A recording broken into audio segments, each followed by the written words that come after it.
Janadhwani news ವರದಿ ಪರಿಣಾಮ ಚಿತ್ರದುರ್ಗದಲ್ಲೇ ಬುದ್ಧಿಮಾಂದ್ಯರಿಗೆ UDID card ಸೌಲಭ್ಯ. ಚಿತ್ರದುರ್ಗ ಜನಧ್ವನಿ ನ್ಯೂಸ್ನಲ್ಲಿ ವರದಿ ಪ್ರಸಾರವಾದ ಕೆಲವೇ ಗಂಟೆಗಳಲ್ಲಿ ಜಿಲ್ಲಾ ವಿಕಲಚೇತನರ ಕಲ್ಯಾಣಾಧಿಕಾರಿ ಜೆ. ವೈಶಾಲಿ ತ್ವರಿತ ಕ್ರಮ ಕೈಗೊಂಡಿದ್ದಾರೆ. ಫೆಬ್ರವರಿ 4ರಂದು ಮನೋವೈದ್ಯರಾದ ಡಾ.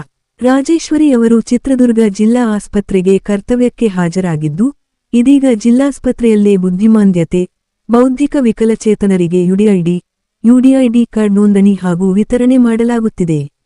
ಈ ಹಿಂದೆ ಯುಡಿಐಡಿ ಕಾರ್ಡ್ಗಾಗಿ ದಾವಣಗೆರೆಗೆ ತೆರಳಬೇಕಾಗಿದ್ದ ಬುದ್ಧಿಮಾಂದ್ಯ ಹಾಗೂ ಬೌದ್ಧಿಕ ವಿಕಲಚೇತನರಿಗೆ ಇದೀಗ ಆ ತೊಂದರೆ ತಪ್ಪಿದ್ದು, ಚಿತ್ರದುರ್ಗ ಜಿಲ್ಲಾ ಆಸ್ಪತ್ರೆಯಲ್ಲೇ ಎಲ್ಲ ಅಗತ್ಯ ಸೌಲಭ್ಯಗಳು ಲಭ್ಯವಾಗುತ್ತಿವೆ. ದಾವಣಗೆರೆಗೆ ಹೋಗುವ ಅಗತ್ಯವಿಲ್ಲದೆ ಬುದ್ಧಿಮಾಂದ್ಯತೆ, ಬೌದ್ಧಿಕ ವಿಕಲಚೇತನರು ಹಾಗೂ ಅವರ ಕುಟುಂಬದವರು ಈ ಸೌಲಭ್ಯವನ್ನು ಜಿಲ್ಲಾಸ್ಪತ್ರೆಯಲ್ಲೇ ಪಡೆದುಕೊಳ್ಳಬೇಕು ಎಂದು ಜಿಲ್ಲಾ ಅಂಗವಿಕಲರ ಕಲ್ಯಾಣಾಧಿಕಾರಿ ಜೆ. ವೈಶಾಲಿ ಮನವಿ ಮಾಡಿದ್ದಾರೆ.